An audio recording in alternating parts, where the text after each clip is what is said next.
I might not win, but I'll always give it the best shot I possibly can, and I'll always learn from it. So when you have that understanding, it eliminates fear.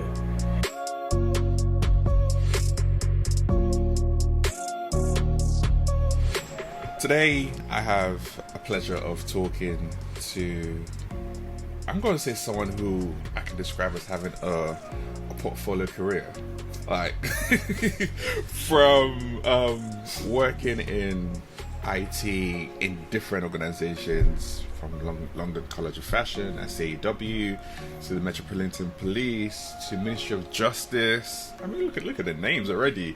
To running his own organization, where he's currently now the CEO and the founder of Zanshuri, which we're going to delve into a little bit more.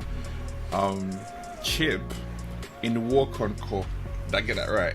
Yeah, that's good enough, man. Yeah. Nwokonkor. It's not good enough. I want to get it right. Like, I want to get it right. I don't want to get it good enough. You got it right. Like, Nwokonkor.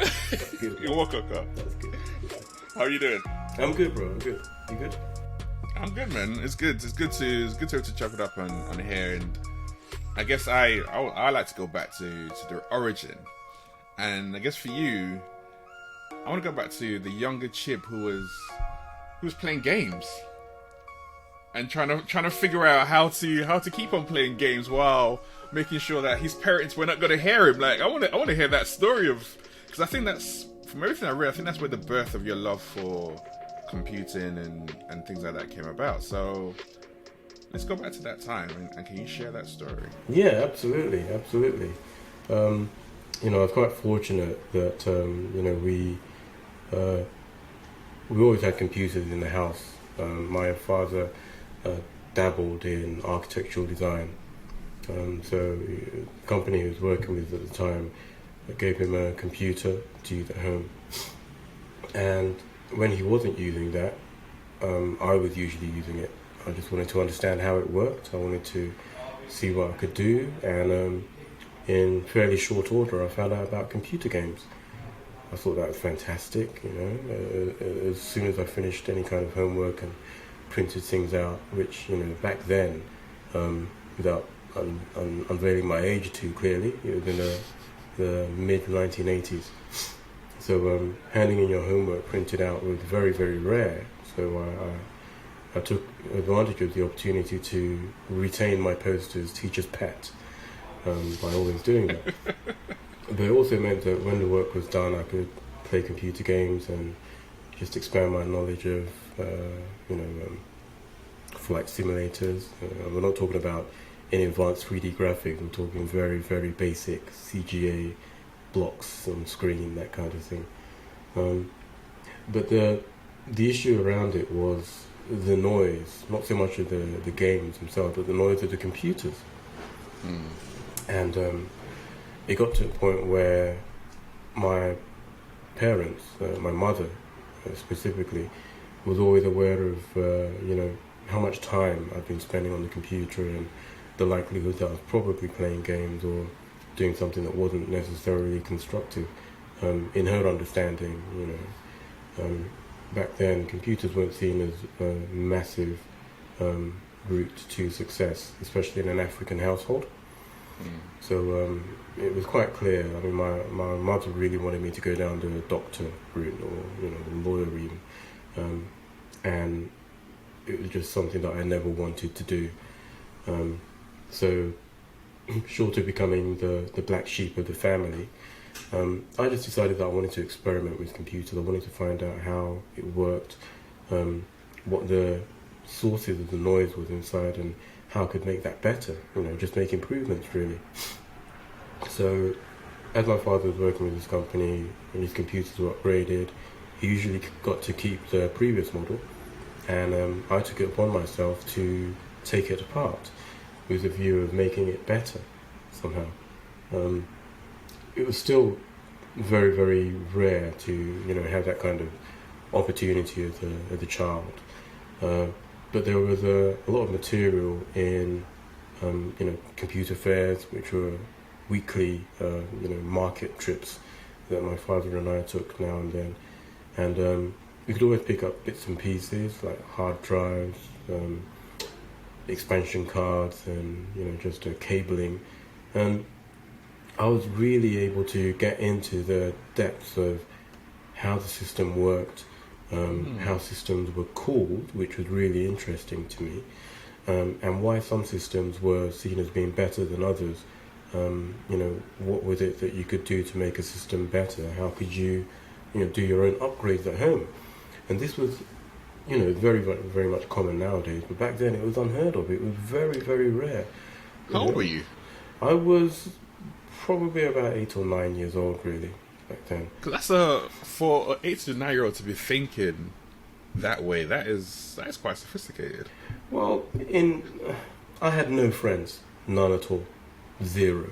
So that was it was an escape for me. It was a great way of doing something that would take me away from my day to day. I was very studious. I was very much a geek, and even though I didn't necessarily feel that I wanted friends, I think that as human beings, we always recognize that there's something missing if we don't have friends.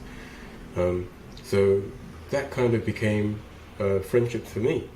I guess it sounds a bit sad, but it was wonderful for me because I was always able to experiment. I was always able to try and to push and to, just see if this works, and if it doesn't work, then find out why, and find out why something else works. And so it was great. It was at that point in time, I didn't know that it was going to lead me to the career that I now find myself in. But had I known then, I guess I would have been quite, happy to continue pushing forward, because I did enjoy it then, as I do now. And long story short, 2 years later, when I was 10 years old, I was able to build my own computer with parts we purchased from the computer fair.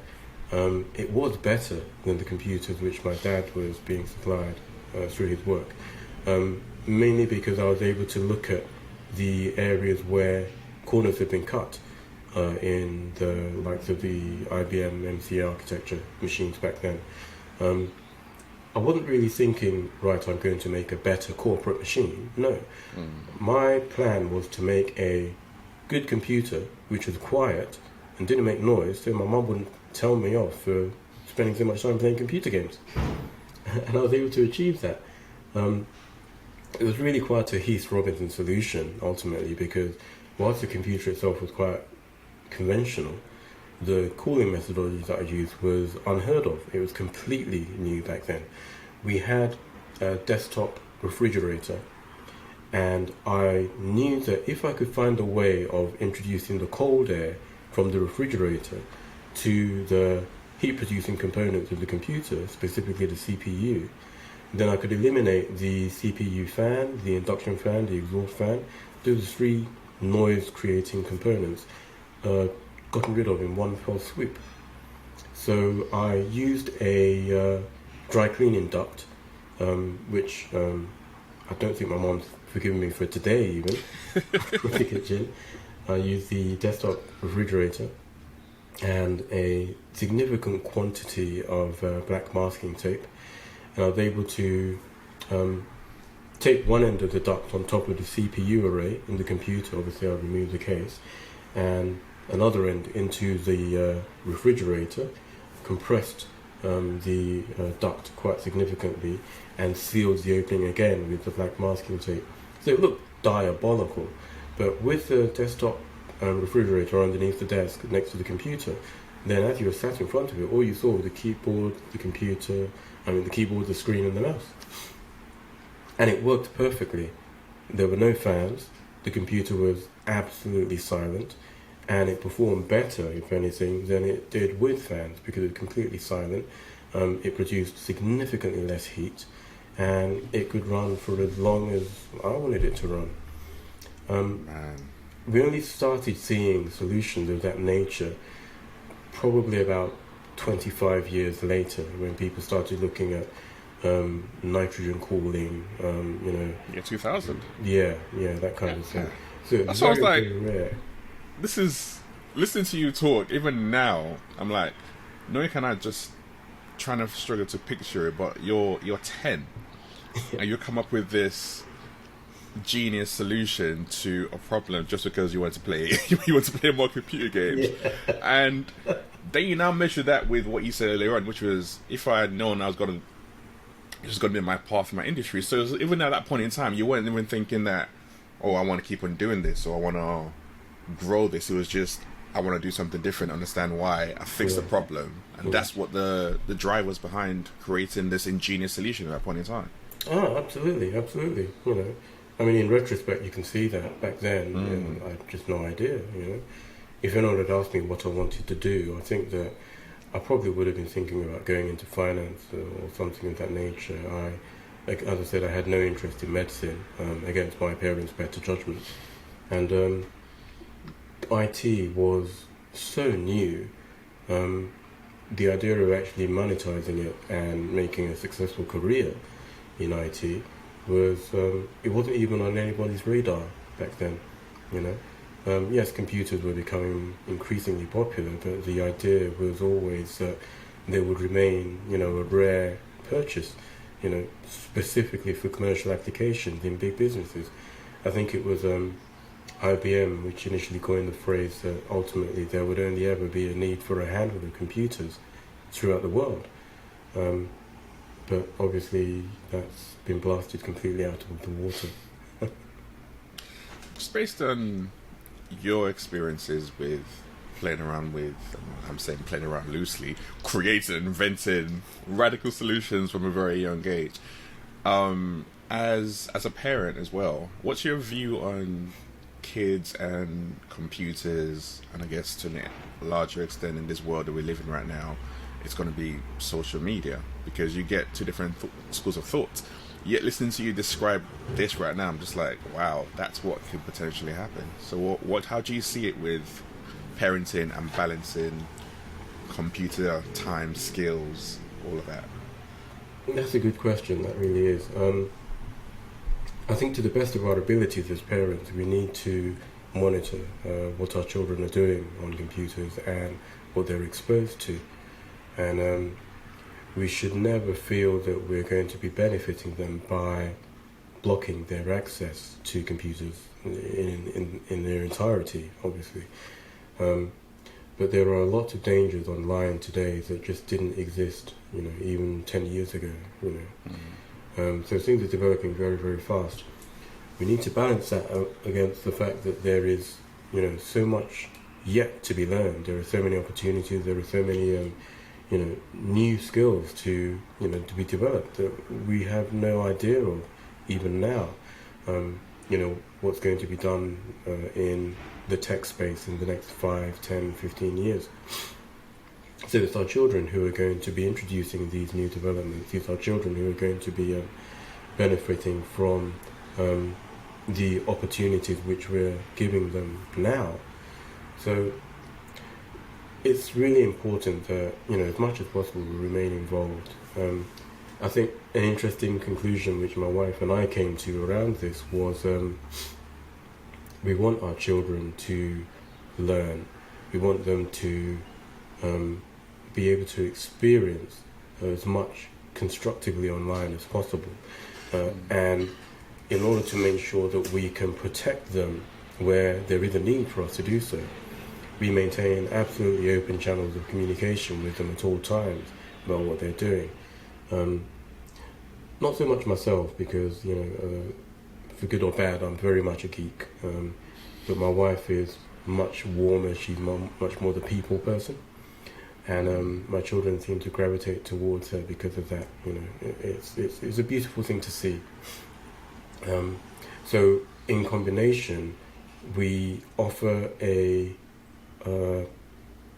opportunity for our children to have the softer side of their interactions with IT and with people online explored with their mother. She has a real interest in that, and with me they have more of the technical opportunities. There is that real, you know, sometimes I go home and, you know, my youngest will say, "Daddy, how does this work? Why is this going on? Why is this? What's that?" I remember when he was about 3 years old, I bought a new computer, one of our own computers, obviously, a Zanshuri computer, and took that into the classroom at home. We do mainly homeschooling for our children, so we have those facilities in the house. And the first time that we sat him in front of the computer, it was very much a basic desktop computer with a normal monitor, keyboard and mouse. It was running Windows. The very first thing he did was he started touching the screen to try to move icons around. Now, obviously we could have bought a touch-sensitive screen, but it's just not something we did. But he was so used to using, his iPad and our phones and things that he just thought, well, that's just how you do it. It's what he expected. And so things that we see as being the norm today are very different to what our children would see as being the norm and their expectations. And that's massively beneficial to me and my business, because it gives me front row insight into what the next generation expect to be standard, as opposed to just what's conventional now. It allows me to really explore with my team what we're doing, why we're doing it, and how to make it better. And so I would say that my one of my most important R&D departments is my home. It really, really is. And so it's definitely a give and take. There are so many times where I feel that I'm helping, that I'm educating, that I'm informing others, our clients, our children. And in actual fact, I find that it's me who's receiving the education. It's me who's having my eyes opened. It's me who's, suddenly sitting there and saying, well, that's a great idea. Why aren't we doing that? We really should, So it's definitely a beautiful thing. We have to accommodate our children's expansion online, and we mustn't stand against it. But we do need to police what it is that they're experiencing and who they're interacting with. Yeah, I guess that's always the. I'm not going to say balance, because balance is always important, very impossible. Yeah. But that's that duality that you have to try and navigate, recognizing the fact that, like you said, this is the world they live in. This is, especially for their next generation coming up, this is their world. This is all they know. Yeah. And as we see with the metaverse and all this stuff like that, it's just going to keep on growing and growing and growing. Yeah. So they need to be able to navigate and learn how to navigate in it, while giving them the foundations to be able to talk to people, i.e. like your wife, or to yourself from a technical perspective, and give them those guardrails. Give them the guardrails to be able to navigate in the best, safest possible way, rather than completely eliminating it, or just go ahead and do what you're doing. Absolutely. And I guess with you creating that computer from that age, when you look at your trajectory from then, is that when you were like, okay, and now I've done that, I've achieved that, I feel great about this. When I look forward, I want to step into more figuring how things work, because you wanted to study computer science. So I'm just trying to, from 10 till when you eventually went to university, probably 6 or 7 years later, what was that journey like for you in terms of your thinking and rationale around work? Well, for me, it was quite clear to me that computers were the future. And I knew that my path was, I wouldn't say my path was clear, but at least the first few steps were quite obvious to me. And when I went into uni, leading up to that, because my background had always been very much in sciences, mathematics, and really interested in engineering, I had a real interest also in the environment, and that stems from very, very early in my life. When I was 12, I wrote a paper and I submitted it to the 𝐥𝐤𝐤𝐵 Summit, the global summit on climate change. And the paper was on the subject of massive agriculture and the increasing impact of deforestation. I was quite pleased because I did get a response. I was told that, whilst my paper was kindly received, because of the fact that I wasn't a professor back then, I was 12 years old, obviously, it wouldn't be expanded on, it wouldn't be discussed in a group conversation. But it was good to be acknowledged nonetheless. So what I thought back then has been proven to be true. I feel that there is a massive opportunity with computing to digitize a lot of practices which are very much analog today. But in the process of digitizing those practices, you cannot help but reduce the environmental impact of things like heavy machinery, of moving materials around, of printing, of creating paper, felling wood.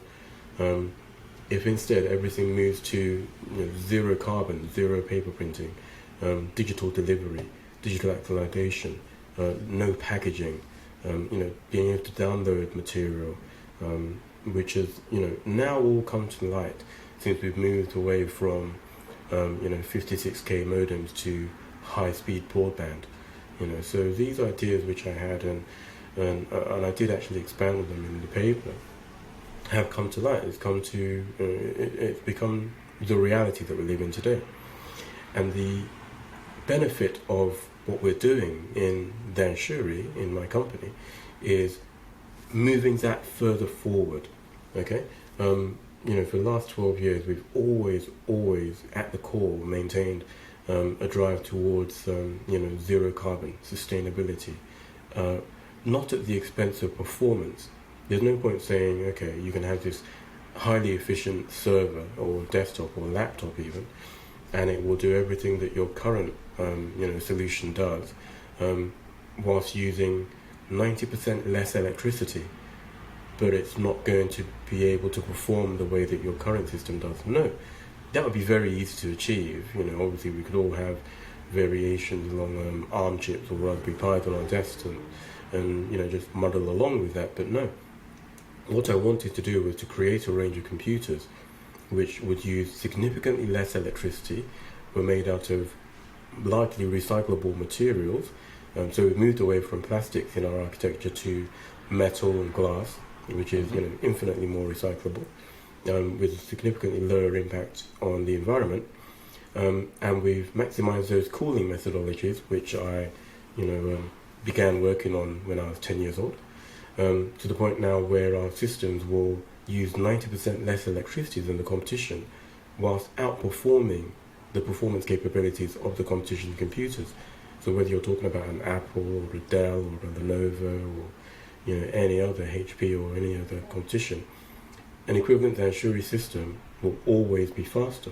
It will always outperform the speed capability of any of those manufacturers. And it will always use significantly less electricity than those systems. Now, when we started releasing this technology onto the market, we were and are still a largely unknown entity. We're a very small company. But our client base has consistently grown because they've recognized that the systems do what they say they're going to do. The clients have given us a lot of feedback. We found that the computers are, much more reliable. They're much faster. Because they're quieter, they have a lower impact on the human experience. So, you find there's less incidence of headaches or staff, absence or anything of that nature. People actually find them a lot more comfortable to use. And because they use so much less electricity, they're significantly cheaper to run. We did an experiment with Newham and Havering Borough Councils, where they were replacing one suite, one department in the council, with our computers.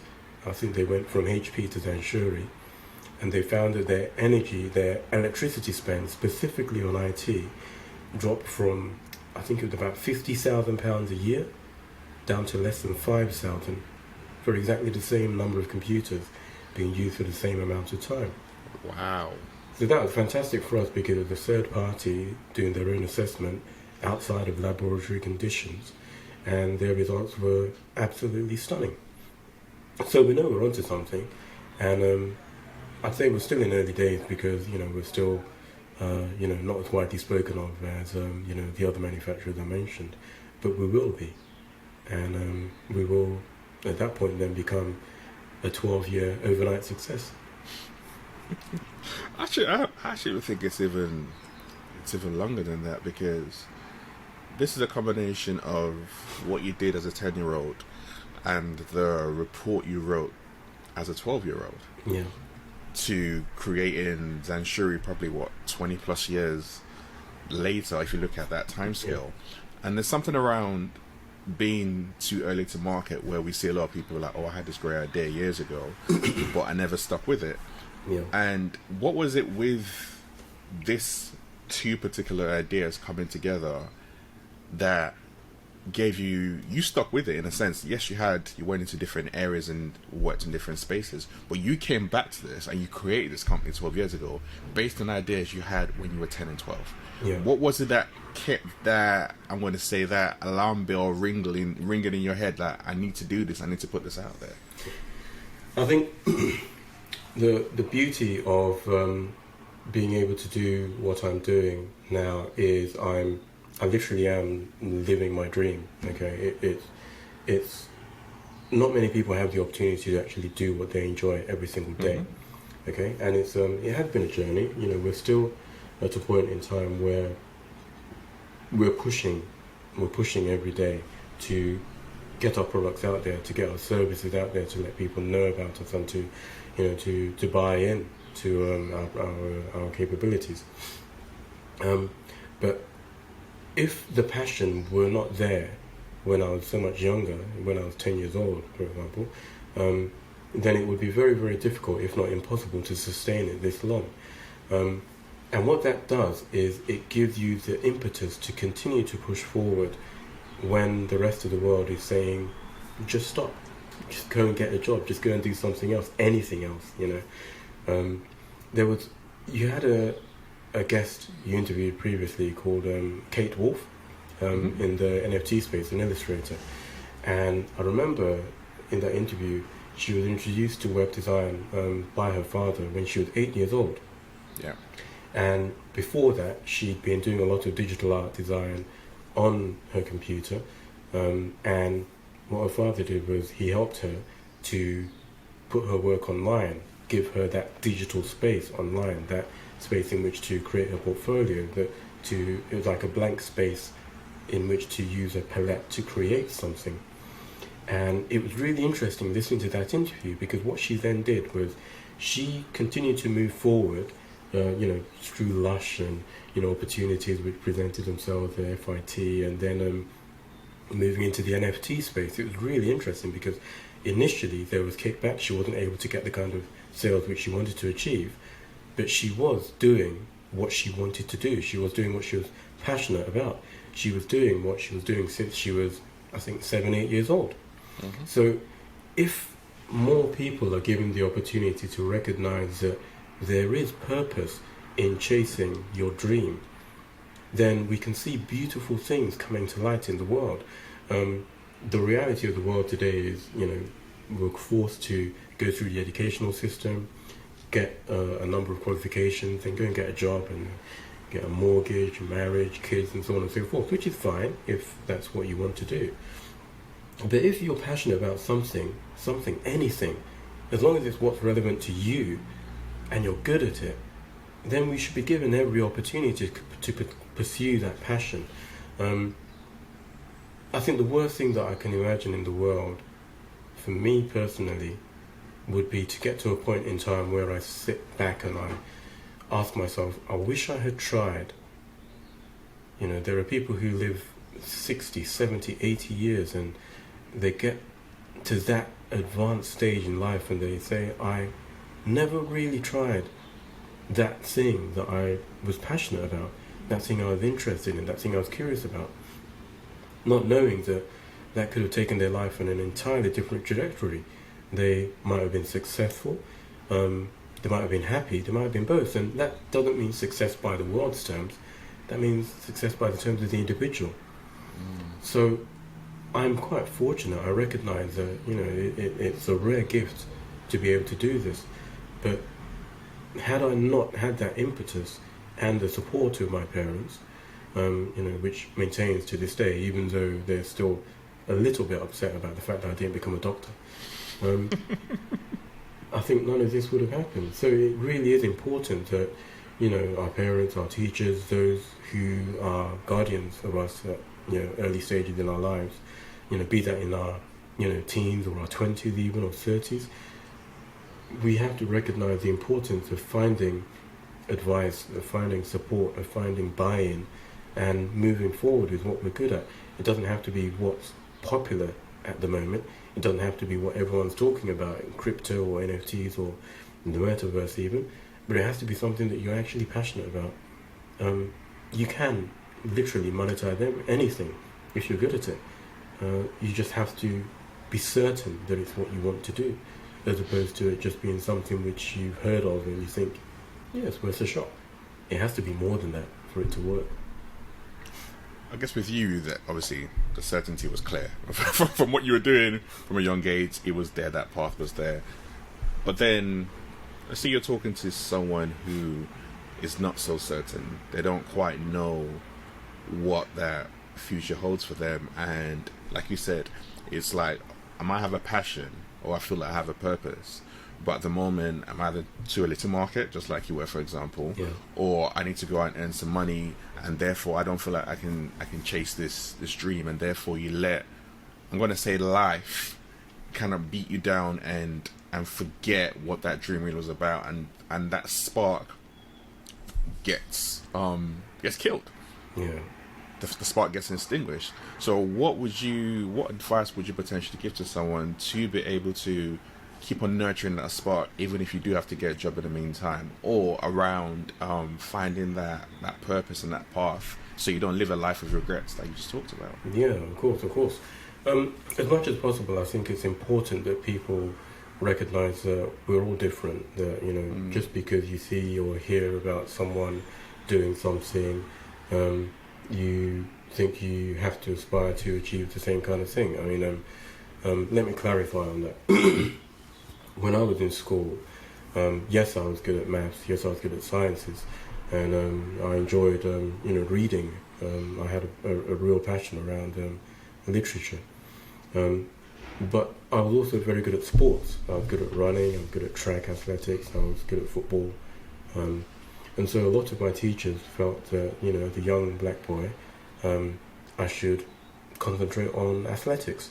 I should, spend more time on the track. I was good at it. 100 meters and 200 meters were my specialities. But it wasn't, I believe, because they thought that I wasn't good at anything else. It was simply because they thought that as a young black boy, that was probably going to be the best path to success for me. So I recognize that as being their attempt to assist me in reaching a level of success which was more accessible to me, and which was in some way based on, my ability.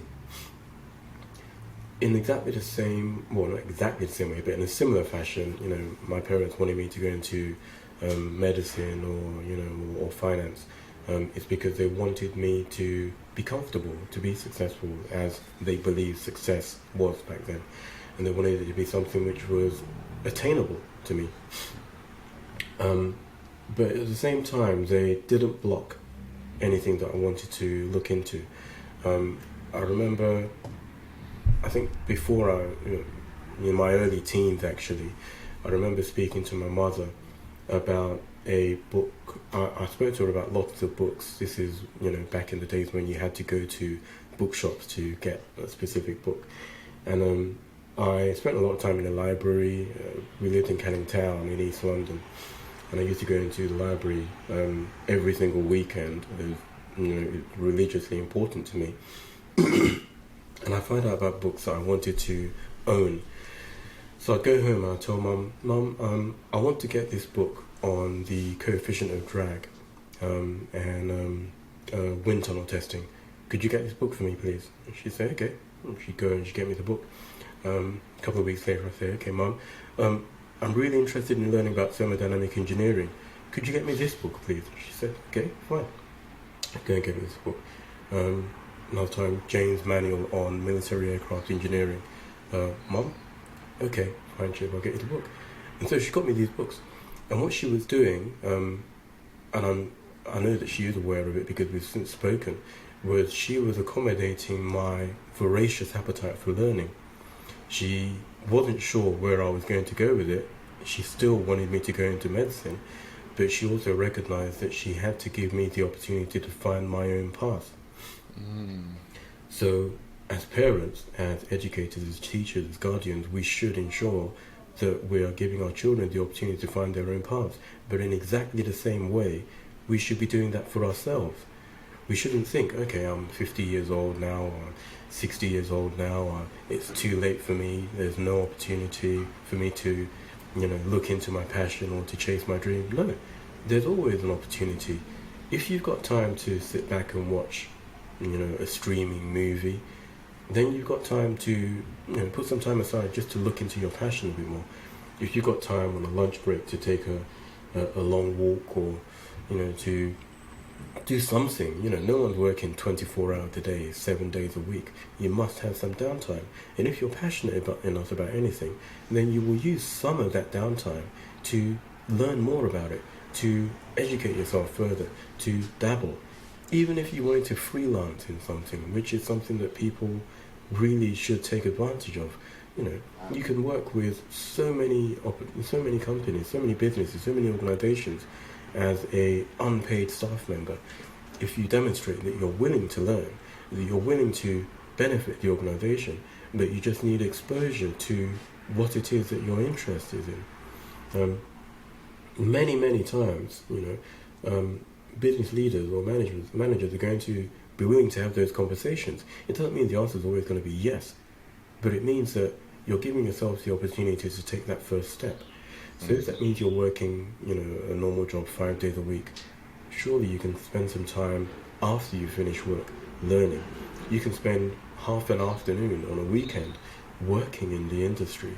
You can, with the rising prevalence of working from home, you don't even have to be in a specific location for many types of work, obviously not hospitality or retail, for example, but there are many spaces where you can work remotely and be as deeply involved within an organization as if you were arriving in an office every single day of the working week. So the opportunities are there. The question is, how badly do people want those opportunities? It sounds like everything you just talked about now for me sounds like you have to be intentional. Yes. Around creating that space around what it is you want to do. So yes, you're going to have to sometimes go and work and do what you need to do, and your 9 to 5 might not always necessarily be aligned to what it is you want to chase, but you still have time that you can create, and that could be time, and it's about sacrifice as well, isn't it? Because there are times when you might have to sacrifice going out to a club or spending time with friends or watching TV and chilling and streaming, and it's interesting how, as you were talking, I was thinking around compound interest and how those half an hour a day can start to add up, because you hone in as you start to feed that curiosity, just like your mum was allowing you to feed your curiosity, even though she had her hopes and dreams and aspirations for you, but she's like, no, I'm going to allow her to keep on tapping into that. And I'm thinking about, now we're in this space we're in, and the way the world is work has changed. There's a lot more, like you said, there's a lot more opportunities available. There's a lot more spaces where you can even reach out to people and have conversations with them to learn more about that potential field, or to share some of your knowledge that you might have, or to write papers like 12-year-old you did. Indeed. Which actually you can get that on different ways. Now it's no longer you have to write to a specific place. Now you can put it out on, I don't know, Medium, LinkedIn, social media, whatever. Yes. There's so many avenues available to you. It just comes down to, how serious am I about this? Like, okay, you say you want it, but how serious are you? Are you willing to do what it takes to get there, to create the opportunity for you? And it's when I think back to Zanshuri and your organization, what would you want to see happen? Because thinking about the cost savings, that's one element. Thinking about the impact on the environment that your systems have, that's a massive one. Yeah, like you said, you're relatively unknown, and I'm listening to these figures. I'm listening to countries talk about emissions and global warming and making a difference and writing down all these different targets and goals. But one of those major areas is around the system that they use. So what can be done to be able to get organizations to think about their system rather than going to the generic ones that they use from time to time in terms of emissions and being greener? Well, it's really quite straightforward. And I guess it's easy for me to say that because I've been doing it for some time now. But we, as an organisation, are a member of an all-party parliamentary group on specifically data centre energy use. We're also involved in the government COBRA committee on emergency response to disasters. And we're also involved with some international organisations, one of which specifically is Rescue Global, again, dealing with international disasters and fast-moving events. Now, the reason that we have those involvements is because we recognise, and it's something which has been, as I said, it's been important to me and to the business from day one, the importance of ensuring that the benefits which we offer through our technology have to become more widespread. They have to become the norm. Yes, we're running a business, and yes, we have to be profitable, but at the same time, we want to get to a point in time ultimately where every manufacturer is making computers which are massively energy efficient, which are massively sustainable and of benefit to the environment. Computers are ubiquitous now in a way which no one could have imagined 20 years ago. We have them in our pockets, we have them on our desks, we have them on built into our TV sets. We have them all over the place. Every workplace has at least one computer per member of staff. So much so now that there are computers which are used in the cryptocurrency space, for example, Bitcoin mining, which use in combination more energy than the fifth largest country on the planet, for example. And so these things are massive issues which no one is really talking about. So in a similar way to a company like Tesla, for example, making people sit up and recognize the electric car is a viable alternative to the internal combustion engine. It doesn't mean that Tesla are going to own that space indefinitely. No. Yes, they are making a significant profit at this moment in time, but eventually every other manufacturer, and we're seeing it happen today, is rapidly moving into the electric car space, if not the alternatives to fossil fuel motorized space. So we want to do something similar. Yes, we are first to the industry with an entire range of massively energy efficient computer systems. Yes, we have the first zero carbon data center, not just in the UK, but in the world, operating right here in Southend. We're in a position where we can introduce changes which are going to have an impact globally. And it is profitable to us as an organisation, yes, and I do hope for myself and my shareholders that remains so for as long as possible. But I also recognise that my ultimate goal is looking back on the world and saying, yes, I made things better. I made things more sustainable. I allowed people to breathe air which was better for them, which was beneficial to them. And the only way that we can do that is by making ourselves more visible, making it clear that these products exist out there.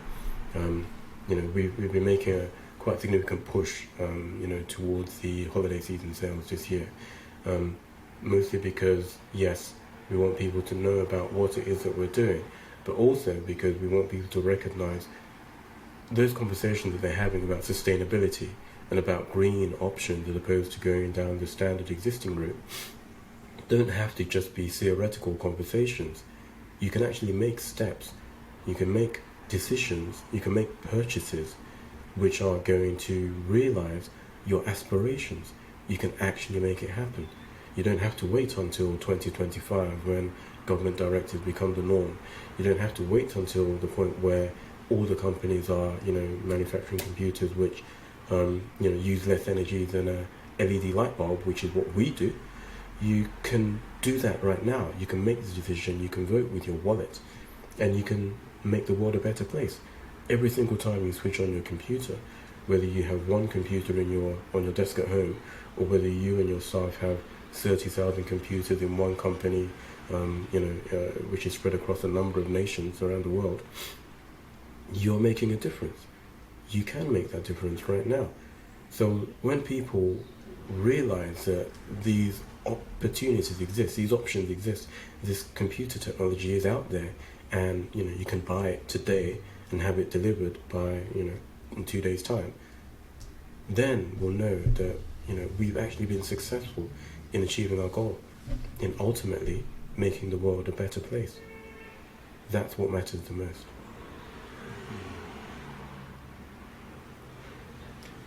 That you just said, you can vote with your money. You can take real action and move away from theory. Really, really resonates, because I think we see it happen in so many different areas where you talk and talk and talk and talk, but yet the action doesn't seem to come. So it's like, if you really care about making a difference to the environment, this is one great way of being able to do that, and being able to show that actually it's a completely different system. You get everything that you get in a normal system, yes, but with the two added benefits of you're making an impact to the environment and you're saving money. Yes, which is what you want anyway. So like from a profit, reputational, caring, social, CSR perspective, it ticks so many different boxes. Like it completely makes sense. But do you come across any, I'm going to say, opposition from either those of you who are your competitors who have been in the market for a very long time, or even from organizations who, because it's still new, they're not quite sure? We do. It's an annoyance, really, because we're so passionate about what we do. We recognize the importance of it, and the potential benefits should our systems become significantly more widespread than they are now. So there are a lot of companies which are in the carbon offset space, making carbon token purchases, and it's upsetting because they are able to say that they are green, that their focus is on sustainability, when it's a little bit of looking, a little bit of searching can actually make it clear that they're just spouting a lot of hot air. So it just makes it more important that more people hear about what we're doing and learn about us, and buy our products, which is part of why I'm so happy that you asked me to come and do this interview today, because I recognize that it's all well and good just continuing to muddle along and to exist, and we're more than surviving now, fortunately, but we need to push harder, not because we want to do more than just survive, but because it's important that the world sees us successful. It has to recognize the value in making the purchase of a range of systems which are going to give you a return on your investment so much more quickly than other manufacturers. Our products are by no means cheap to purchase, but they're very cost effective to run. They're very, very efficient. Because they have fewer moving parts, there are maintenance issues which just don't exist on our systems at all. And reliability is just through the roof. So it's fantastic. You have companies which say that they reduce their carbon emissions by X thousands of tons this year. In the entire 12-year history of Zanshuri, our carbon emissions have never exceeded 100 tons, ever. And we're at a point now today where our carbon emissions annually are in the single-digit area. Our data center is zero carbon. It's largely a battery-run operation which just falls back onto the grid when necessary. And that should be the norm. it should be normal to do that. So the way for us to raise our profile outside of conventional spaces is a bit similar to that freelancing option I was speaking to you about. We've given away a lot of computers into the educational space. We've given away a lot of our capabilities in the third world. We've experimented with existing solutions which basically don't work, and we've introduced our solutions which have increased the capability of the individual or the organization in the third world, so that they can compete on an equal footing with the first world, with the Western world, as it were. For example, we equipped a hospital in West Africa with 30 of our computers, and we also introduced our solar energy solution, which is basically a solar array of solar panels powering a suite of 12-watt batteries, and those batteries in turn power the computers. The batteries are charged by the sunlight in the course of the daytime, and the computers just use that energy from the batteries. Now, solar is something which can be introduced anywhere in the world. It doesn't have to be the sunniest part of the world. But the failing that a lot of people don't recognize is, if you introduce these alternative energy solutions alongside efficient end of channel equipment, where your computers are more efficient, where your let's say electricity devices are more efficient, then it makes better sense to work with those alongside the alternative energy solutions.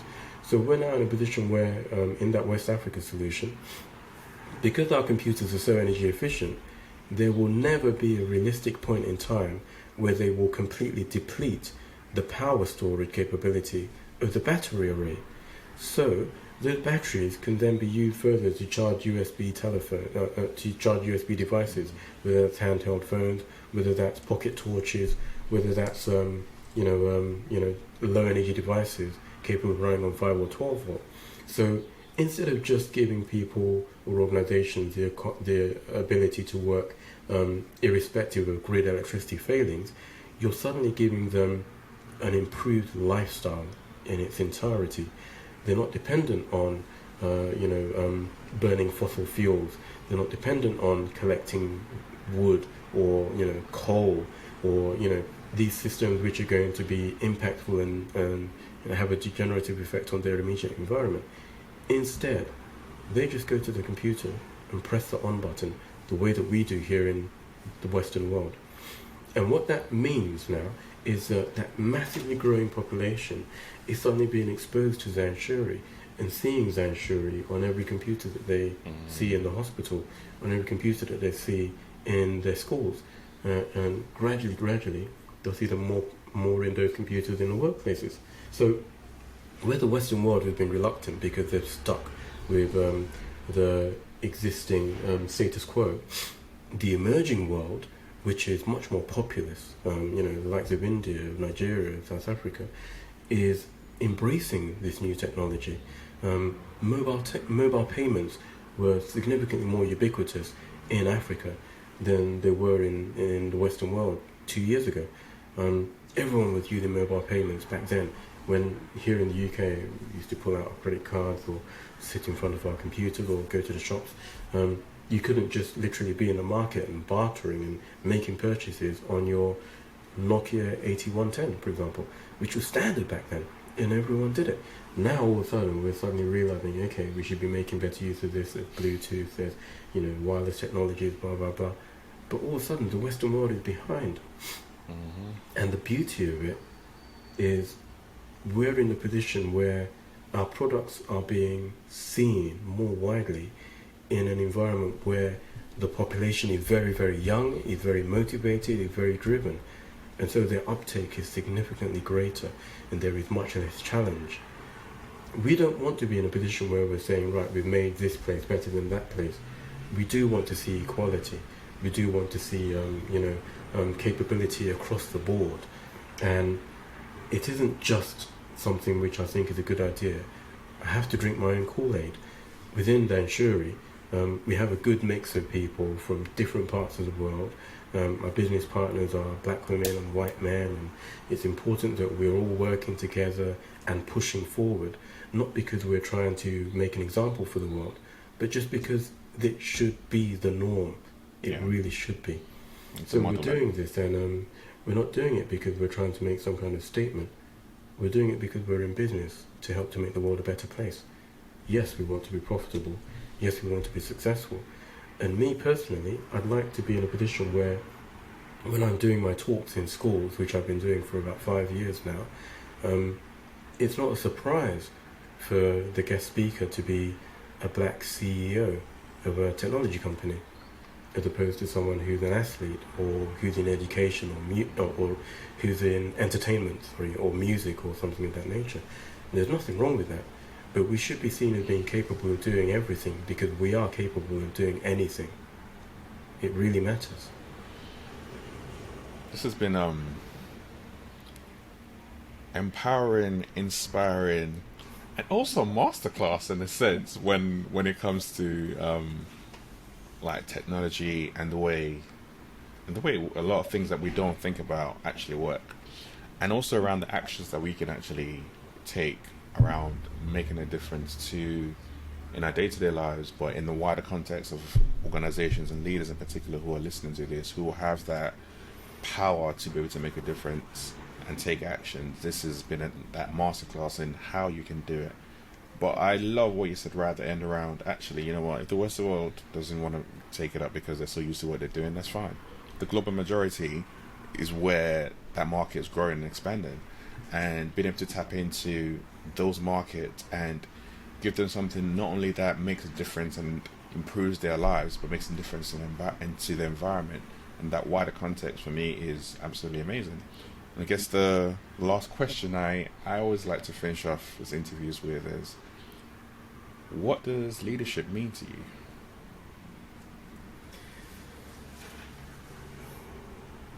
The thing about that question is, and it's a fantastic question, is my answer, and I've been asked something similar, has always been seen as a little bit off kilter. I'm here for that.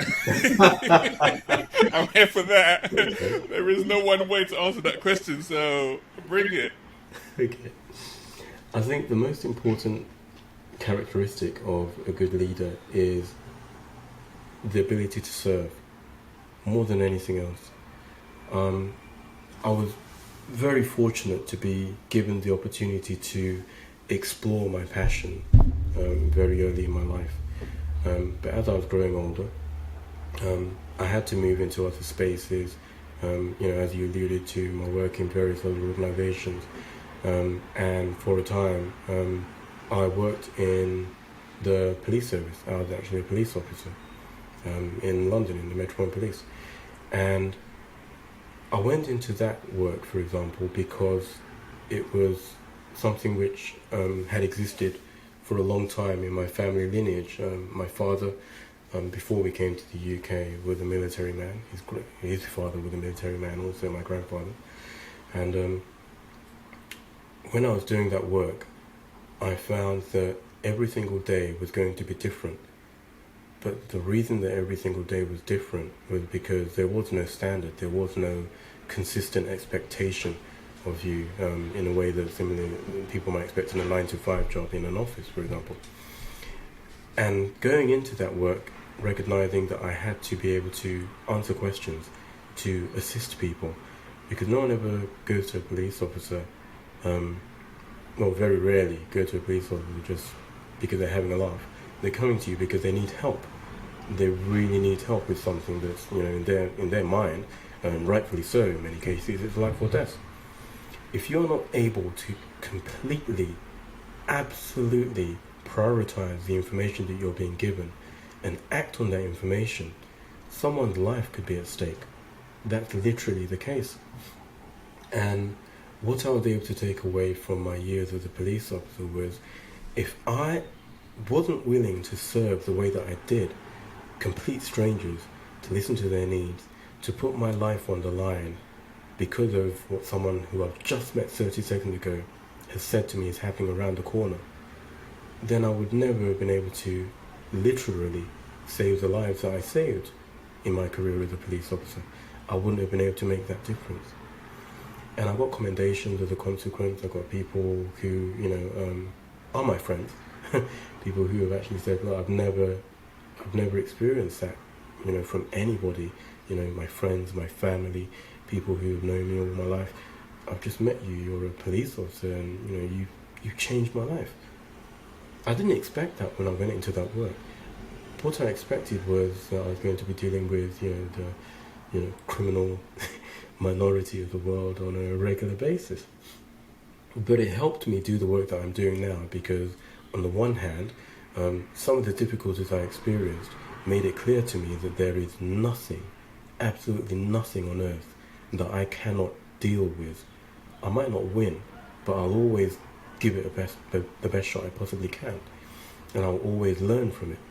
So when you have that understanding, it eliminates fear. I wouldn't say that it gets to the point where fear doesn't exist, but it makes fear something which you understand as being not a priority. It doesn't have to be the limiting factor. The only limiting factor is you. How are you going to deal with the environment you find yourself in? How are you going to deal with the problems which have arisen as a consequence of decisions which were made without your knowledge, or decisions which were made with your knowledge? If you're willing to go into every experience with the same intention to learn, to serve, and to act, then you can be a great leader. Wow. That for me is not off kilter at all. That for me is absolutely spot on. And when I think about leadership and what it's about to be in service of people, when you take on that mantle, and kind of brought up another question, which I'm going to ask you actually, and I was going to wrap up, but was around, in your time with the police, you also served on the front lines, riot control, coast protection, intelligence. I know you just alluded to some of what that experience was like, but from when you think about that whole period, apart from what you just shared right now, what was your biggest or one of the key learnings that came out from that time for you? One of the key learnings I took away from policing was people always have expectations. Whether those expectations are positive or negative, they're there no matter what. So you have to be able to recognize that those expectations may have so little to do with you as to be almost inconsequential. It doesn't mean that you can ignore them, no. It just means that you need to have your eyes open to see them for what they are, expectations. It doesn't mean that there's a reality. You do not have to conform. Just because someone's experience of police officers has been, XYZ, or what they've read in the media, or, someone's experiences of black people has been, XYZ, or, they believe something on the basis of what someone else has said to them, or what someone experienced many, many years ago or something. You don't have to conform with that. I get a lot of the time people saying, "Oh, you're very well spoken. Oh, you're quite erudite. How do you do that? Where do you learn? Where were you brought up? Were you born in the UK?" No, I wasn't born in the UK.